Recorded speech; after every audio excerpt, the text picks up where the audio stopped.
Boa tarde, gente. A gente está aqui hoje para falar um pouco sobre o estudo Não São Números, São Vidas, ameaça do Covid aos povos indígenas da Amazônia Brasileira, que foi construído pela parceria entre a COIAB, que é a Coordenação das Organizações da Amazônia Indígena, representada aqui hoje pelo vice-coordenador Mário Nicásio, Wapichana, lá de Roraima, e pelo IPAM, Instituto de Pesquisa Ambiental da Amazônia, apresentado pela nossa diretora de ciências, Ana Alencar. Bom, boa tarde, gente. Eu queria começar com vocês comentando um pouco como é que surgiu essa ideia de fazer o estudo, né, dentro dessa parceria.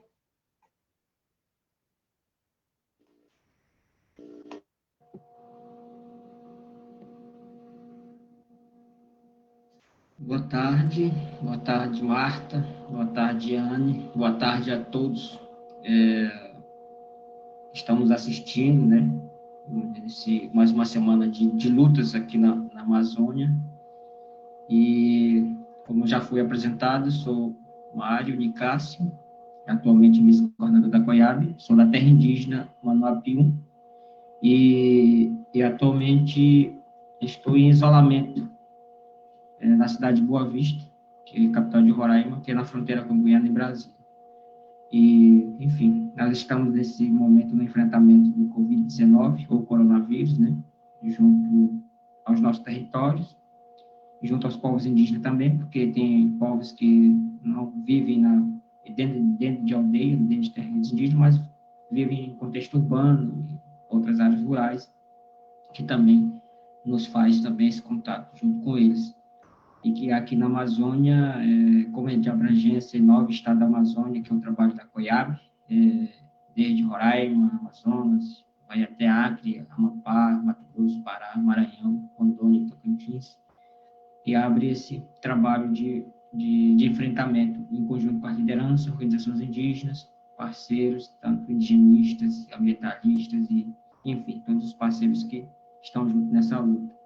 Então, esse trabalho de monitoramento hoje na área de saúde, né, de Covid, tem outros monitoramentos que a COIAB já faz junto com outros parceiros, seja monitoramento territorial, climático, que é o caso do fogo. Mas nesse ponto que a COIAB trabalhou muito junto com a equipe, né, que liderada por indígenas, mulheres indígenas, como, por exemplo, a Valéria Paier, né, que é o que está referência nessa coleta de dados, nessa toda a sistematização de dados que vem das comunidades indígenas, que é analisado também os dados da CESAI, né, de cada DC. É um trabalho bem de formiguinha, um trabalho bem pontual mesmo. Então, um trabalho que a gente começou a discutir internamente junto da COIAB, junto com as bases, lá no mês de março, quando se deu o primeiro anúncio, seja através da Organização Mundial de Saúde, seja através de nossa organização macro, que é a PIB, né, a Articulação dos Povos Indígenas, seja da própria COIAB, que nós tivemos a iniciativa de trabalhar muito os dados internos, por conta de falta de informações sendo posto ali nos dados oficiais do Ministério da Saúde, através da CESAI, ou até mesmo das secretarias de saúde municipais e estadual em cada estado. E nos coube também apresentar os dados levantados, que na época não estava tendo várias informações, até mesmo de teste, de cuidado, de atendimento, e que nos coube também apresentar os números e o estudo e a situação nossa de implementação das políticas públicas, principalmente na área de saúde aqui na Amazônia, que é sempre uma reivindicação que fazemos há décadas, em vários momentos de discussões, seja em conferências, seja em assembleias, reuniões. E nesse enfrentamento Covid, vem também demonstrar nosso interesse de implementar as ações de políticas públicas na área de saúde. E realmente a gente não está com apenas o foco em coletar números de falecidos, infectados, enfim, cada indígena que faleceram, infelizmente, já chega a mais de 200, né, vidas indígenas no Brasil. O Brasil já chega a 300, e a gente fica muito preocupado na Amazônia, principalmente. No meu estado já chega a 39 indígenas falecidos, e são números e são vidas, né, de lideranças indígenas, de crianças, de mulheres e anciões que vão levando os conhecimentos, a história de todo o povo indígena aqui na Amazônia. Então, no contexto geral, o estudo teve esse diálogo junto com especialistas indígenas e não indígenas, né, com o próprio IPAM também, que é o Instituto de Pesquisa da Amazônia, né, para poder divulgar e transformar isso num dado a ser lido por várias pessoas, tanto indígenas como não indígenas, e servir como orientação para o Estado brasileiro da situação dos povos indígenas na Amazônia brasileira, na Amazônia legal, e ser como uma ferramenta de poder fortalecer as implementações de políticas públicas também em relação aos povos indígenas, e que hoje estão nessa luta através de suas organizações e lideranças indígenas. Então, no contexto geral, o embrião do estudo partiu dessa iniciativa conjunta e coletiva dos povos indígenas, em parcerias também técnica e científica, que aí está o resultado que estamos contribuindo também e lançando hoje. Posso comentar? Eu acho que boa tarde a todos. É um prazer estar aqui com o Mário, né, que tem sido um parceiro e tanto. E só, assim, infelizmente a gente não está tratando de um tema fácil, né, um tema muito doloroso, mas é um tema importante, né? Aí você me pergunta, Marta, como que surgiu, né, a ideia desse estudo pelo lado do IPAM. Então, acho que o Mário colocou bem, né, a trajetória aí de como eles se organizaram para realmente combater um pouco essa questão da subnotificação, né, da subnotificação da doença atingindo os povos indígenas da Amazônia, e como eles se articularam para suprir, né, essa subnotificação. Então, e isso chegou num momento em que a gente também procurava a COIAB para falar um pouco desses vetores externos, né, que levam a degradação para dentro das terras indígenas, e com isso também levam doenças, né, para dentro das terras indígenas.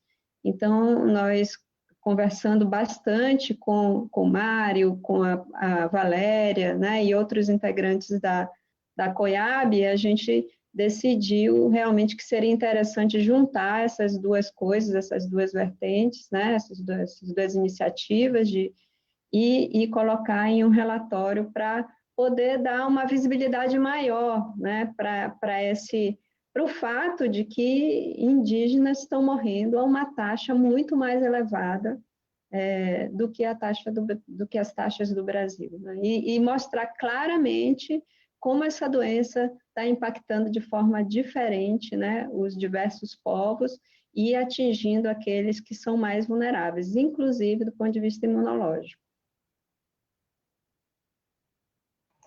Eu acho que no início, quando a Covid começou a surgir, teve uma ideia de que era uma doença que ia atingir todo mundo de maneira igual.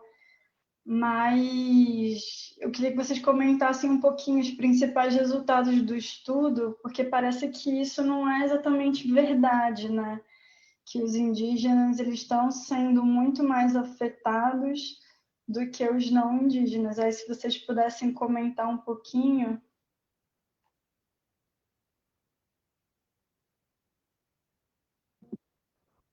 Sim, claro, Marta. Eu vou começar aqui a informação por parte nossa indígena, que estamos aqui nessa luta, né, nessa guerra contra o Covid-19, que é muito mais do que isso, né? Na verdade, o que falta mesmo é a estrutura de atendimento dos povos indígenas, né?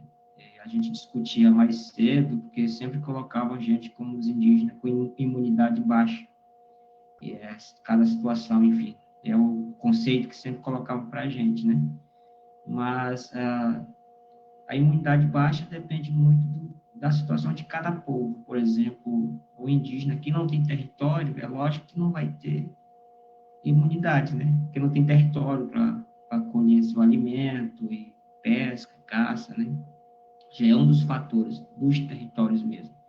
E outra é a estrutura mesmo de políticas públicas, que, apesar de ter a responsabilidade do Ministério da Saúde, através de uma secretaria, que foi pensada também por nós, povos indígenas, mas a implementação, de fato, da política, ela demora a chegar, né? Ela demora a ser implementado no contexto e na realidade que a gente estamos passando. Até mesmo nós da COIAB fizemos um plano emergencial, até mesmo para orientar o Estado, os municípios, o próprio governo federal, né, para dizer como é que nós queremos ser atendidos nesse momento atual tão delicado. Então, isso fez com que possamos discutir, nunca deixamos de discutir com o Estado brasileiro, mesmo tendo toda divergência, né, com o tal presidente da República, em suas discussões também anteriores com relação aos povos indígenas, mas as políticas públicas é dever do Estado. Então, coube a nós, COIAB, fazer o levantamento, o diálogo, chamar também especialistas na área de saúde e buscar informações sobre o tratamento e cuidado dessa doença no meio dos povos indígenas. E a gente ouvia muito também, em alguns lugares, dizendo que essa doença é do branco, né? Em alguns lugares da Amazônia a gente ouvia isso, porque é uma doença que vai atacar só nas pessoas que moram na área urbana, e que os indígenas estão isolados e que a gente não ia pegar essa doença.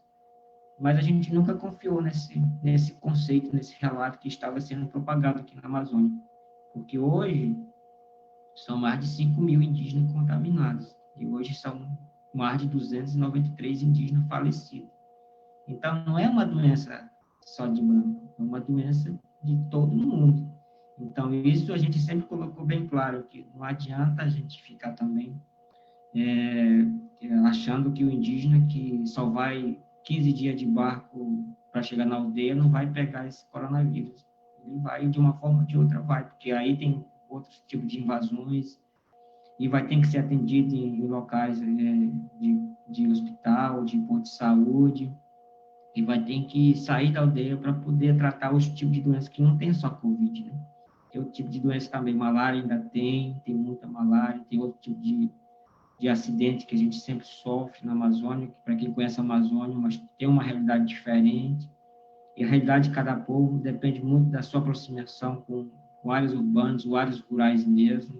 Aí nós temos que enfrentar outro tipo de doenças, que são garimpeiros, fazendeiros, invasores de terras, e outro tipo de situações como queimadas, que acaba afetando a nossa saúde indígena, também como a própria questão pulmonar, né, a nossa respiração pulmonar e tudo. Então, tudo isso vem trazendo subsídio de diálogo para a gente colocar no papel e transformar isso numa orientação também, como forma de diálogo entre nós, povos indígenas, e trazer mais pessoas também para poder nos orientar, né? Porque a gente, no início, realmente, a gente ficou muito preocupado, a gente achava que nosso remédio caseiro, que a gente sempre toma, curava, e apesar de amenizar os sintomas, mas não cura, ela apenas faz uma prevenção com a alimentação que a gente tem, com os conhecimentos tradicionais, seja do pajé, seja da rezadora, e todo tipo de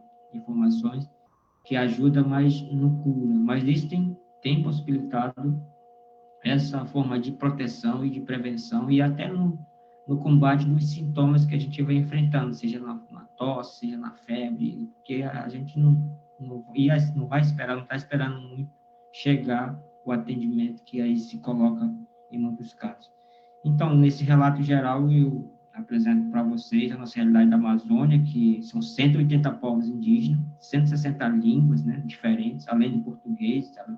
Porque nós somos da área de fronteira, tem que enfrentar o língua estrangeira, espanhol e inglês. Então, é uma realidade que requer cuidados para ontem, né? A gente não está aqui para esperar ainda que os planos, que a burocracia, a gente não via até agora o plano emergencial do Estado brasileiro em relação à política de atendimento aos povos indígenas. E coube a gente, com esse estudo, com certeza, orientar que a situação está emergencial, está delicada, existe uma contaminação em massa, muito mais alta do que a população em geral no estado, aqui no Brasil, e é preciso correr atrás, né? O tempo está sendo nosso inimigo hoje, na Amazônia e no Brasil, com certeza. Então, isso a gente deixa muito claro, essa dificuldade e esse interesse nosso por salvar mais vidas indígenas, que eu estou aqui falando, né? Como eu não peguei ainda o Covid, com certeza eu não estou excluído de pegar, mas que outras lideranças com certeza já avisaram e estão aí lutando aí, nas UTIs, né, nos hospitais, e além de enfrentar os preconceitos de atendimento também nas hospitais de alta complexidade que o Estado gerencia, o município gerencia. Então, tem essa realidade, mas é um ponto que a gente quer discutir, quer trazer mais pessoas para nos orientar e trazer mais apoio em atividades primárias, nas comunidades indígenas, nas aldeias indígenas, e principalmente focar nos povos de isolamento voluntário e de recente contato, que também são os nossos parentes que têm outra realidade de vida ali, de bem viver deles, né? Então, mas eu vejo que é esse o caminho. A gente coloca a situação nossa também da dificuldade de infraestrutura, mas a gente também está aqui na linha de frente para poder contribuir com a equipe de saúde, com nossos profissionais indígenas, que a gente chama de pajés, e os conhecimentos que a gente tem. Acho que é o momento de somar essa força aqui para a política pública, para a nossa ação em conjunto aqui na Amazônia.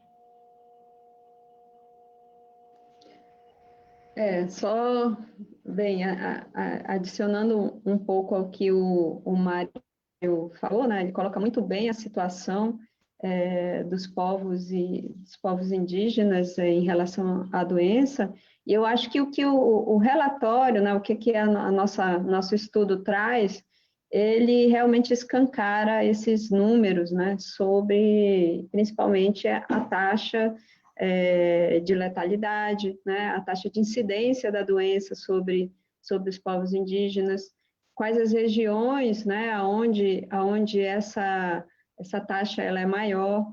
Então, por exemplo, alguns resultados mais angustiantes, na realidade, né, é esse que compara a taxa de incidência da doença por 100 mil habitantes, né?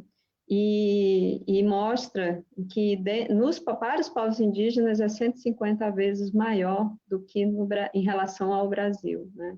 Então, a gente está falando de uma população de 430 mil indígenas, né? Sendo que hoje, nos últimos números, a gente teve quase 300 indígenas indo a óbito, né? E por conta da doença. E isso dentro do esforço que a COIAB fez para coletar esses números, né? Então, isso indica que mais indígenas estão morrendo por quantidade de pessoas, né? E mostra exatamente a vulnerabilidade desses povos. Então, esse é um dos resultados que a gente realmente quer enfatizar para mostrar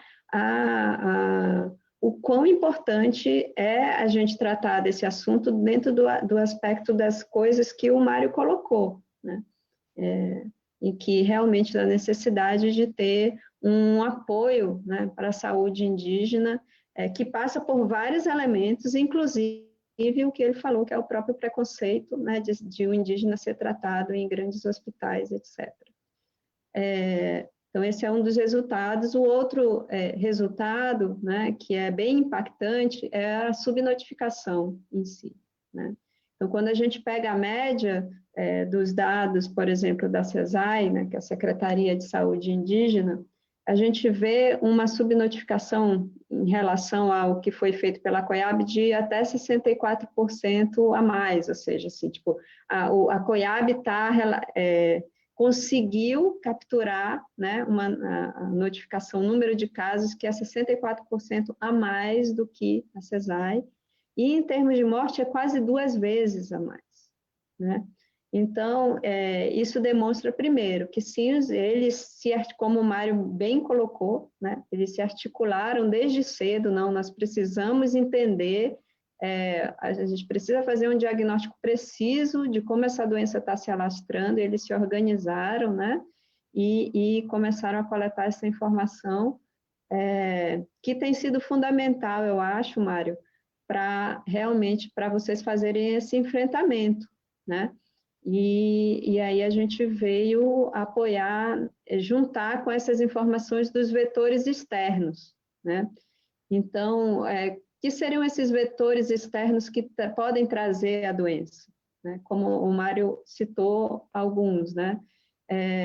A questão dos garimpos ilegais, né? Da invasão para garimpos ilegais em algumas terras da Amazônia. O grande exemplo é a terra indígena Yanomami, né? Com vários garimpeiros ali dentro, e é uma das áreas também que tem um grande número de pessoas contaminadas. Por exemplo, também a questão da invasão de terras por exploração madeireira, né? Ou mesmo grilagem, né? O número de CAR dentro de terras indígenas é impressionante, assim, foi né? E é uma coisa que chama atenção, né? Pessoas pensando que vão conseguir, né? Requerer territórios indígenas para si, lá na frente, né, e requerendo um CAR ali dentro daquela terra. E um terceiro ponto é a questão do próprio desmatamento, né, o desmatamento recente, que demonstra claramente que algumas terras indígenas, né, ali na DICEI de Altamira, no DICEI de Altamira, né, que é no Distrito de Saúde de Altamira, ali na Cachoeira Seca, na Putereua, ali no Itatá, que são territórios indígenas muito vulneráveis e que têm uma taxa de desmatamento nos últimos 4, 5 anos altíssima, né? Então, esses são fatores externos, né, vetores externos da doença, que quebram esse isolamento, né, dos territórios indígenas, que foi bem colocado aí pelo Mário, né? Quanto mais isoladas essas comunidades ficam, mais, vamos dizer, protegidas elas estão, por um lado, mas se um vetor entrar aí, essas populações elas ficam muito vulneráveis, porque são longas distâncias, enfim, não vou... O Mário falou muito bem quais são as dificuldades e os desafios que eles enfrentam.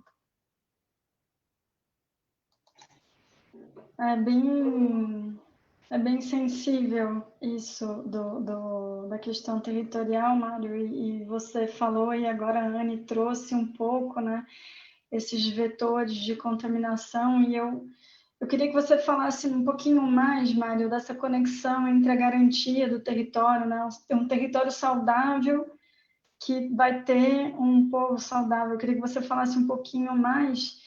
E aí, Anne, se você puder também entrar com um pouco mais de detalhes, que no estudo a gente calcula, né, no fim, quais são os DCEIs que acabam tendo, você citou o DCEI de Altamira como um exemplo, né, também uns outros assim que a gente viu que houve uma correlação.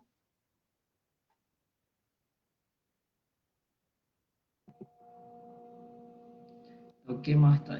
Então, sobre a situação nossa do território, né? A luta por território é milenar, é uma luta constante dos povos indígenas da Amazônia, dos povos indígenas do Brasil, do mundo, na verdade, né?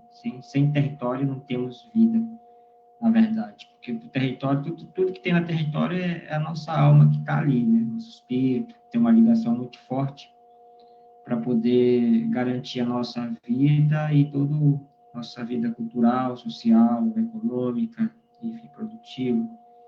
Então, tem tudo uma ligação, mais do que ter apenas uma madeira ali, né? É uma ligação de fortalecimento espiritual também com os povos indígenas. Então, territórios indígenas da Amazônia, segundo os dados também reconhecido pela própria Fundação Nacional do Índio, né? Tem mais de 430 terras indígenas na Amazônia demarcadas, mas é um dado também que nos preocupa porque tem mais de 600 em processo de demarcação, em processo de identificação. Tem muitos casos que nós mesmos indígenas estamos fazendo a própria identificação, a retomada territorial, que é o caso dos parentes do Munduruku, né? E outros povos indígenas também que fazem suas próprias demarcações também, que no ponto de vista administrativo do governo federal não é reconhecido. Enfim, a própria FUNAI também tem alguns atos administrativos editados, normas, né, de não reconhecimento desses territórios. Mas, enfim, é uma luta constante dos povos indígenas e eu sei que é um processo que, segundo o dado, para demarcar uma terra indígena na Amazônia, no Brasil, demora muito, tem várias etapas, mas que é preciso também reconhecer isso, né? Tanto nós, povos indígenas, como o mundo todo reconhece que os territórios indígenas são protegidos, né? Tem uma contribuição muito grande para a conservação do meio ambiente, para o equilíbrio ambiental, né? Hoje o tema também é o tema de mudanças climáticas, que a gente sempre avisou, e até avisa até no dia de hoje. Se a gente derrubar a mata sem respeitar aquele lugar, daqui a uns dias a natureza vai dar sua resposta na altura. E com certeza o Covid-19, ela não está escolhendo se é índio ou se não índio, né? Está dando resposta para o mundo, que é preciso ter mais cuidado com o território. O território não é só madeira, só água, né? É tudo que tem ali, além dos povos indígenas que ali vivem, os povos de comunidades tradicionais e outros também que vivem ali. Então, os territórios que a gente sempre coloca no contexto de mudanças climáticas é ter esse equilíbrio para manter a vida das gerações, né, indígenas. A gente não está pensando apenas no dia de hoje ou daqui para amanhã, a gente está pensando em outros dias futuros, né? O índio pensa há décadas, a gente pensa em gerações futuras que vêm. Então, a situação dos territórios na Amazônia, a gente está muito preocupado com esse PL 2633, né, que a gente chama de PL da grilagem, articulado aí por bancadas ruralistas, do BOI, da Bíblia também, que é muito forte no Congresso Nacional, e que isso não vem ajudar os povos indígenas. Se viesse para ajudar os povos indígenas, como é dito pelo relator, estaria ali no primeiro artigo a demarcação de todas as territórios indígenas, mas não é isso, né? Eles não reconhecem a regulamentação territorial indígena e muito menos de outros parentes não indígenas, que é quilombolas, a regulamentação desses territórios. E sim, é fortalecer o latifúndio, fortalecer para quem mais tem terra, fortalecer a invasão de terras públicas, né, que tem, unidade de conservação e outros espaços que tem, ou terras indígenas mesmo, porque se discutiu muito nesse governo atual a revisão de várias terras indígenas, inclusive a própria Raposa Repsol, a gente ouviu muito ano passado de que o próprio governo iria rever, mesmo tendo a decisão do STF, que é a Suprema Corte Jurídica do país, mas se houve essa politização de rever os direitos dos povos indígenas. Então, a gente vê, em alguns momentos, as ações sendo legitimadas nos territórios indígenas, as invasões, né? Por exemplo, a terra indígena, o Aguajá, que é dos povos isolados e tem algum de recente contato, o tamanho de invasões que tem, mesmo sendo terra demarcada, homologada, que é a obrigação do Estado brasileiro proteger com toda a sua estrutura que deveria ter, e não ficar, coloco entre aspas, deixando a boiada passar, como foi dito em algumas reuniões aí que a gente teve acesso aos vídeos, né?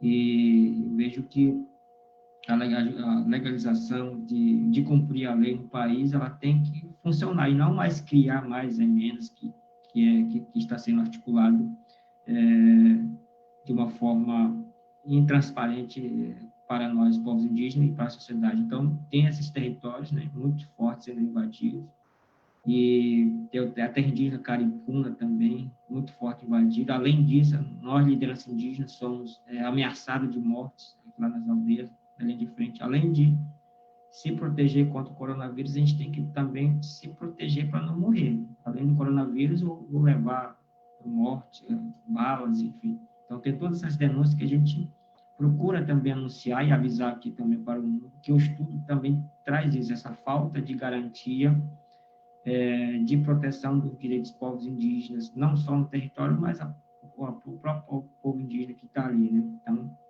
Então, uma situação muito delicada. Eu vejo que, tanto para enfrentamento do coronavírus atual, que é a doença, mas também por outros tipos de doenças que tem, tanto sanitário, tanto territorial, ambiental, eu vejo que as demarcações de terras indígenas é o remédio principal para garantir a vida dos povos indígenas, porque é ali que vai ter os remédios de ter uma boa alimentação, de ter um bom ambiente para respirar, água potável para poder beber, e, enfim, estamos preocupados nesse ambiente que é fundamental para a vida de qualquer ser humano, seja indígena e não indígena, nesse momento. Então, a demarcação de terras indígenas como eu falei antes, é uma luta milenar, que é o maior projeto, o maior bem que a gente discute, rediscute, coloca e vai para frente, debate, orienta o próprio Estado, e as políticas precisam ser implementadas.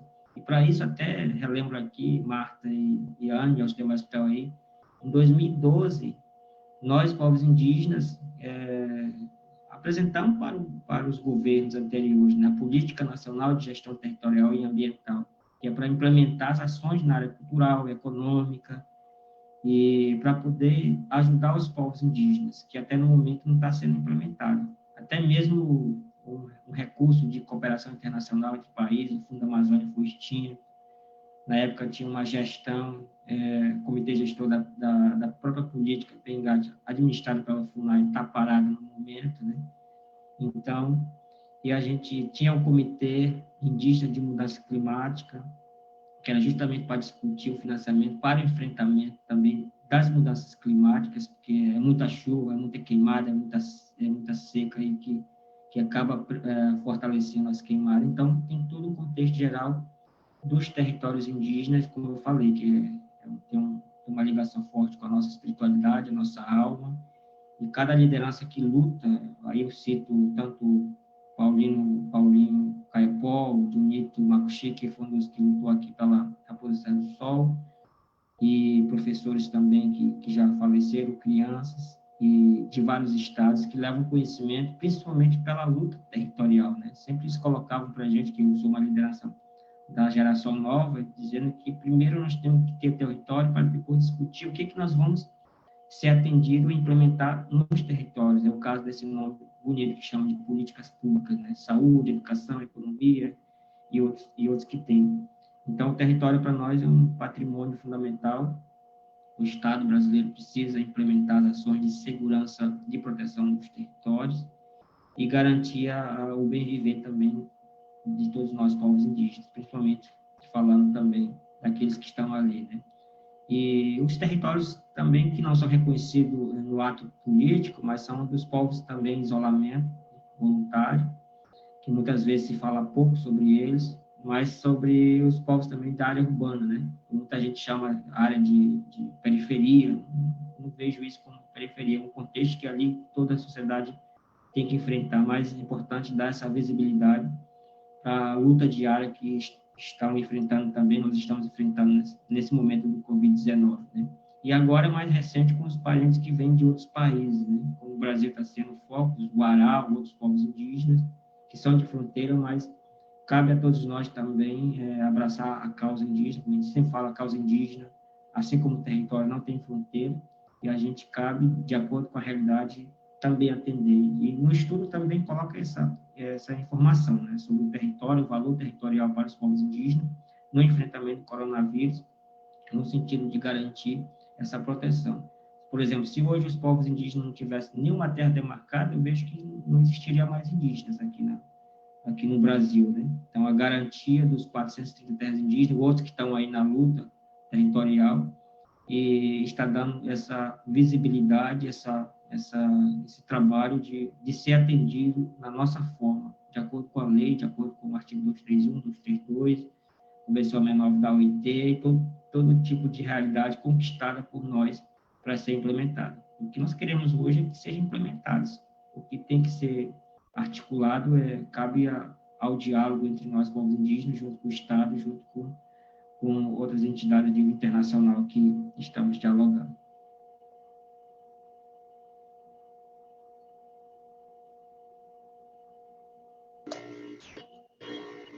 Então, acho que o Mário traz uma coisa fundamental, né?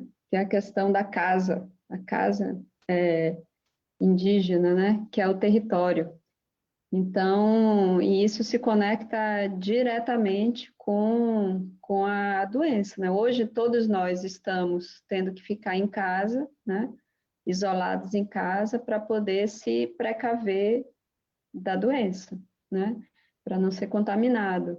E a mesma coisa, né? Eu sinto, assim, talvez uma interpretação minha, que eu não sei se é adequada, mas eu vejo que os territórios indígenas são a casa dos indígenas, né?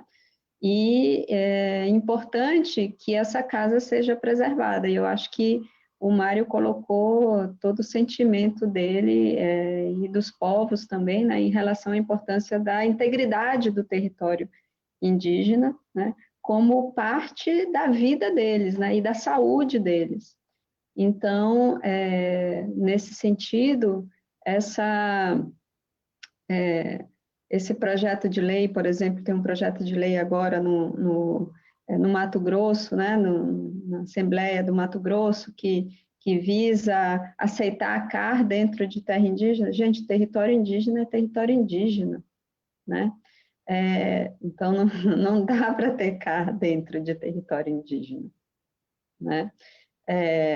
Então, eu acho que esse tipo de coisa, assim, é muito importante que a sociedade brasileira entenda o papel desses territórios, né?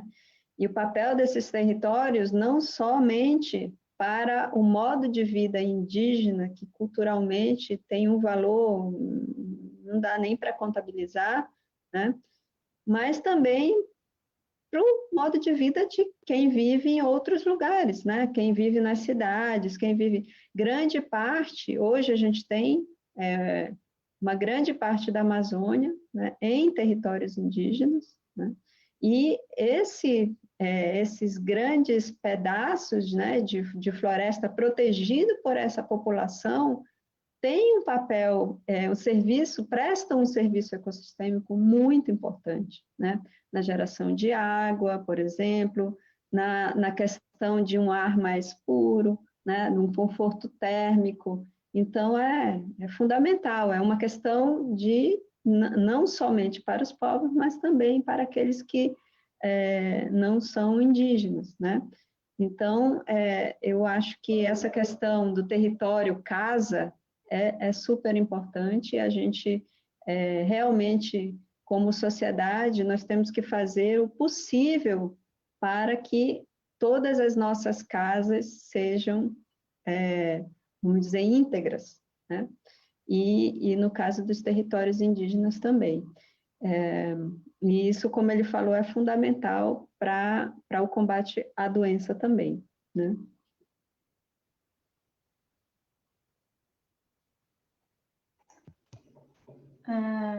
Nossa, tá super interessante. Eu queria fazer uma pergunta que talvez seja um pouco assim, ok, a gente tem esse cenário, né, que está super crítico e a gente não está conseguindo ver uma luz no fim do túnel, então vamos imaginar que a gente consiga alcançar várias pessoas. Qual que seria o recado que a gente quer dar para essas pessoas, tanto aqui no Brasil quanto fora?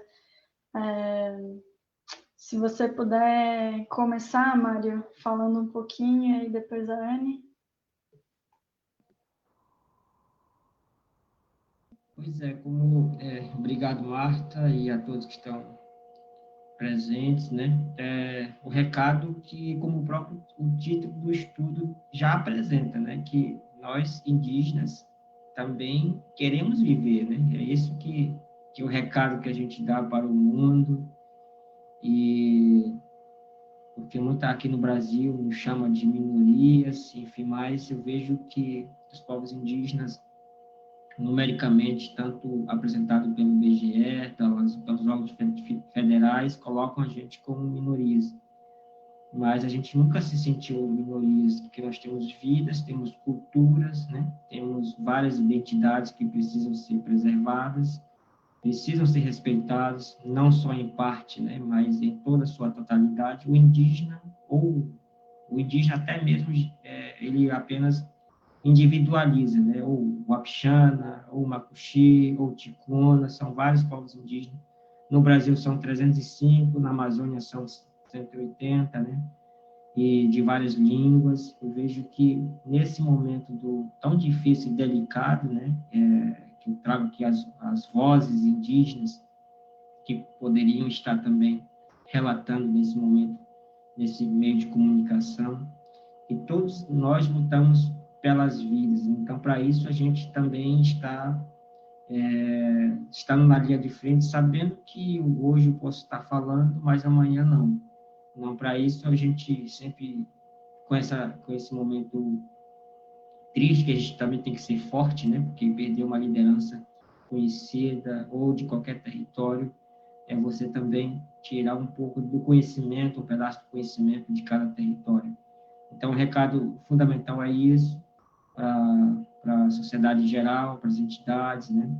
De que é importante que todos protejam o seu território, o ambiente, né? E a água também, a floresta, né?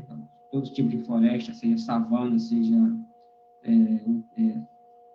cerrado, seja todo tipo de floresta, que é importante essa garantia de proteção e conhecer muito a realidade indígena, porque muitas vezes a gente ouve falar dos povos indígenas de uma forma muito folclórica, né? Aquela coisa muito florida, né? Muito desenhada, mas eu vejo que a realidade dos povos indígenas é muito mais do que isso, e para isso precisa de um atendimento, além do especial, um atendimento digno, como qualquer uma pessoa que tem essa realidade a ser preservada, a ser reconhecida ou conhecida mesmo em cada seu território, né? Então, vejo que nós temos um lema a nível internacional que a gente luta que nenhuma gota de sangue indígena seja derramada mais, que cada dia a gente vem denunciando isso, né? A violência contra nós povos indígenas.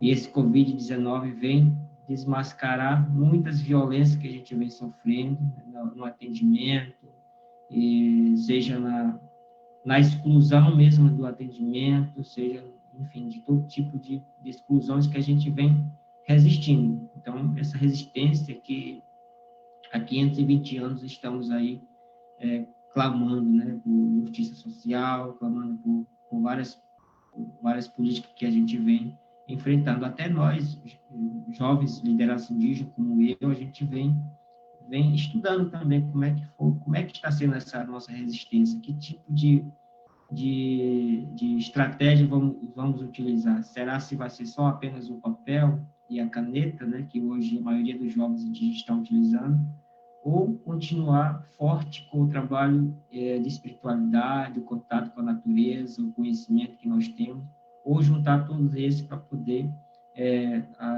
garantir a sobrevivência dos povos indígenas, como também do mundo. E a gente está chegando à conclusão, que talvez eu possa estar precipitando, que é uma junção do conhecimento que é de fora com o conhecimento que é de dentro, que a gente sempre respeita, né? Que todo tipo de estudo tem que ter um trabalho de campo que está dando certo nesse atendimento que a gente tem. Então, é um recado, é um pedido também para toda a sociedade, para aqueles que estão nos assistindo. Eu vejo que os povos indígenas também, como dizemos aqui em Roraima, nós existimos, sim, e precisamos que todos reconheçam isso, todos possam nos ouvir também, né? Eu acho que isso que é o recado que a gente pede, que envia para todos também. Marta, eu acabei falando da casa, do território e esqueci de responder o que você me perguntou, né? Sobre, para eu citar alguns territórios, né? Alguns de 6 que foram apontados no estudo como de vamos dizer, altamente vulneráveis a vetores externos, né?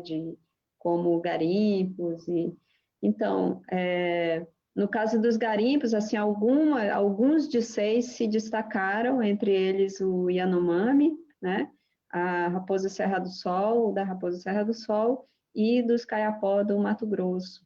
né, que ali fica na fronteira do Mato Grosso com o Pará, e de Porto Velho também, né? Porto Velho, o DCEI de Porto Velho também aparece com altas taxas de desmatamento e juntamente com o DCEI de Altamira, que é o campeão de desmatamento, né? Com terras indígenas sendo campeões de desmatamento nos últimos 5 anos, né? Vale lembrar que ali é a região de brigas, né, por mineração, por grandes empreendimentos, né, de mineração, por conta de Belo Monte, etc. E no caso do CAR, tem vários DCEIs que apontam, assim, números de CAR em terras indígenas alarmantes, inclusive com terras indígenas sendo quase completamente tomada por CAR, como é o caso da Itaúna Itatá, que é uma das campeãs do desmatamento. É uma terra indígena que está em processo de homologação com indígenas isolados dentro, e que, de repente, nos últimos anos, ela explodiu no desmatamento, né? Foi até alvo de uma ação, acho que do IBAMA, no início do mês de abril, né? Infelizmente, enfim, quem fez a ação, né, coordenou a ação, foi retirado do cargo. Então, essa situação, a situação é muito grave, a casa dos indígenas tem que ser protegida, né? Então, esse é o primeiro elemento e a primeira coisa que tem que ficar, né? No caso da doença especificamente, né, é fundamental mesmo, né, que a gente melhore a notificação, reduza a subnotificação, para ter um melhor panorama, né, e é isso que a COIAB está fazendo, está tentando fazer com sua rede, né, de lideranças e de acesso aos agentes de saúde locais, né. Então, isso é fundamental para qualquer planejamento, a gente tem que ter um diagnóstico, né? E esse número é fundamental para o diagnóstico, né? Esse é um outro elemento. O terceiro elemento é que realmente a questão de ter um plano emergencial e realmente esse plano emergencial para a saúde indígena ser colocado em prática, né? É preciso que os hospitais, eles realmente dessas cidades mais, vamos dizer, de maior atendimento aos indígenas, e aí eu vou dar um exemplo aqui de São Gabriel da Cachoeira. Eu estava falando ontem ou anteontem com a Nathalie, e ela me falou, né, de uma situação em que tem os hospitais de São Gabriel da Cachoeira, onde grande parte da população da cidade, do município, é indígena, né? Esses hospitais estavam sem oxigênio, por exemplo. Então, essa inteligência de como distribuir, né, esses aparatos de saúde, né, desde remédios a oxigênio, respirador, para essas cidades que são núcleos, né, de atendimento a povos e indígenas, é fundamental, né? Então, era isso que a gente deveria esperar da CESAI, né, pelo menos, né? Então, é importante que a COIAB, tendo em vista esses números, comece, né, já está fazendo, mexendo aí, né, para que realmente essa ajuda chegue. E é importante também que a sociedade, no caso, né, se organize e faça com que a ajuda chegue. Que eu estou vendo, assim, a gente vê vários movimentos, né, de pessoas querendo ajudar e realmente mobilizando recursos, mobilizando energia. Só que para que essa energia chegue, esse recurso chegue e seja efetivo, realmente precisa ter um plano de por onde começar. o que está precisando aonde, né? E eu acho que esse é um passo que tem que ser dado urgentemente, né? Porque senão mais vidas vão ser perdidas, infelizmente. E como o próprio Mário falou, né? Não são só vidas, assim, são, assim, vamos dizer, enciclopédias de sabedoria, né? Que estão sendo perdidas. É a essência de um povo que está sendo perdido, né? É a essência que foi passada centenas e milhares, talvez, de anos, né, de conhecimento tradicional, e que é fundamental que seja mantido. Então, eu acho que... e, por fim, né, esqueci de falar uma coisa importante. A gente tem que pensar também na segurança alimentar desses povos, né? Quando eu falo em segurança alimentar, eu imagino, e aí, Mário, talvez você possa até falar melhor do que eu, porque eu realmente, assim, eu imagino uma situação onde alguma comunidade, né, indígena é atingida gravemente pela doença, né, e as pessoas não estão conseguindo ir pescar, não estão conseguindo ir para a roça, não estão conseguindo ir para o mato, assim, né, como garantir a segurança alimentar dessas comunidades, né, desses povos? Então, eu acho que é fundamental a gente pensar nisso também, e para isso precisa ter realmente essa inteligência de como articular essa ajuda que ela está aí, né? Ontem mesmo teve uma live da Rainforest, da Fundação Rainforest, que realmente mobilizou o mundo inteiro, né? Agora, para esse recurso ser bem empregado, a gente precisa realmente saber aonde, como levar e o que e para onde. Então, eu acho que qualquer ajuda nesse sentido, eu imagino que seja fundamental nesse momento. A gente tem mais uns 5 minutinhos, e aí eu vou pegar esse gancho que a Anne abriu, né? Então, o que indivíduos, às vezes algumas instituições conseguem mobilizar e fazer alguma ação um pouco mais direcionada, mas como que indivíduos, então, podem ajudar? Eu acho que essa pergunta vai mais para o Mário.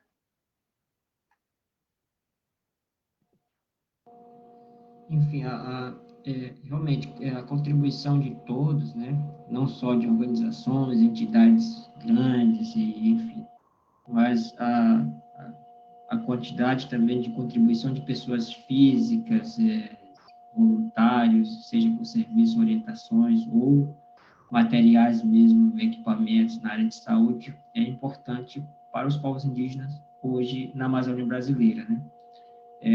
Dizer para vocês que nós indígenas, nós estamos, de novo citar, né? Estamos no Acre, estamos no Amazonas, nós estamos no Amapá, no Maranhão, no Mato Grosso, no Pará, em Rondônia, em Roraima, em Tocantins. Então, pensar nessas localizações que com certeza são próximos de cidades, sejam, por exemplo, que fica no centro ali de Brasília, né? Acho que são contribuições que chegam para os povos indígenas. Temos uma campanha também da COIAB, que é Pelas Vidas Indígenas, nossa, né? Que está no site da COIAB, www.coiab.org.br, que lá tem informações também sobre como fazer as doações, seja ou busca de informações da COIAB, tem uma articulação muito boa também, junto com a articulação dos povos indígenas, que é da PIB, né, que tem uma vaquinha também online,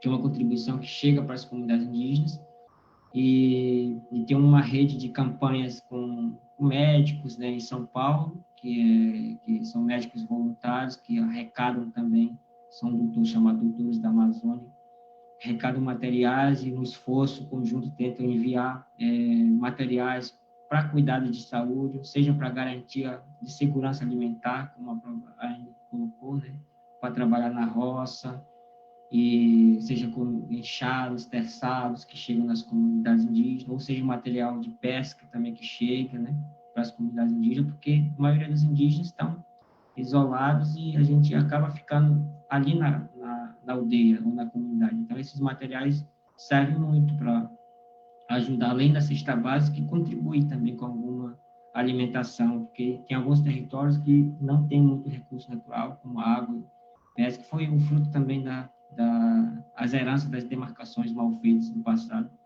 que infelizmente deixaram de fora rios, floresta, que aí hoje tem essa escassez. Mas eu vejo que uma rede de solidariedade entre nós indígenas está acontecendo, e essa rede de solidariedade também com a sociedade civil, com pessoas físicas, jurídicas, local, nacional, internacional, tem feito a diferença nesse atendimento solidário junto conosco, os povos indígenas. E mesmo assim, nós indígenas também estamos muito solidários com outros povos, né? Por exemplo, recentemente foi aprovado na Câmara dos Deputados, no Senado, o projeto de lei 1142, que é para justamente, de novo, orientar o Estado brasileiro, através de seus órgãos públicos federais, a União, a implementar as políticas públicas, seja CESAR, seja FUNAI, seja Ministério dos Direitos da Mulher, e, enfim, orientar, né? E foi incluído nesse PL, que é um trabalho solidário, respeitoso, né, com os povos de comunidades tradicionais, quilombolas, né, que também são nossos vizinhos também na Amazônia, né? Então, tudo isso faz parte de uma rede de solidariedade hoje, que possamos contar com apoios de vocês também, os contatos que a gente tem. E eu sei que nós temos informado para vocês que a realidade, lembrando de novo, a realidade da Amazônia, de logística, de comunicação, a gente ainda tem vários buracos negros de comunicação, às vezes não consegue falar conosco por conta de estrutura de comunicação, mas isso não pode ser o impeditivo de nos ajudar, né? Eu vejo que tanto pelo IPAM, tanto pela APIB, COIAB, que tem a maioria das sedes na cidade tem comunicação, né? Tem internet, tem telefone, com certeza consegue chegar para nossas aldeias. E das nossas aldeias a gente consegue falar, seja pela radiofonia, seja por telefone mesmo, seja os meios de comunicação que a gente, seja através de equipes que estão levando os equipamentos, né, e que vocês devem ter assistido nas imprensas nacionais, e aí conseguimos chegar e tentar minimizar o impacto de infecção do Covid ou até de falecimentos, né, que a gente tem enfrentado hoje na Amazônia brasileira. Mas deixando claro que a contribuição também é divulgar a realidade indígena e ajudar a gente a denunciar as invasões nos territórios, a omissão do Estado brasileiro.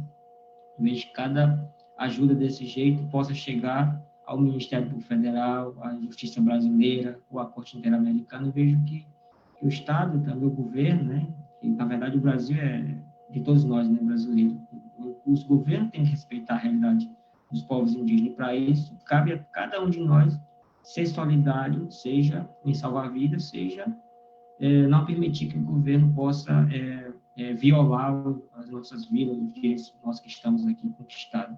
Eu vejo que tudo isso também é um tipo de contribuição para todos nós. Tá joia, obrigada. Anne, você quer fazer umas últimas considerações e a gente encerra?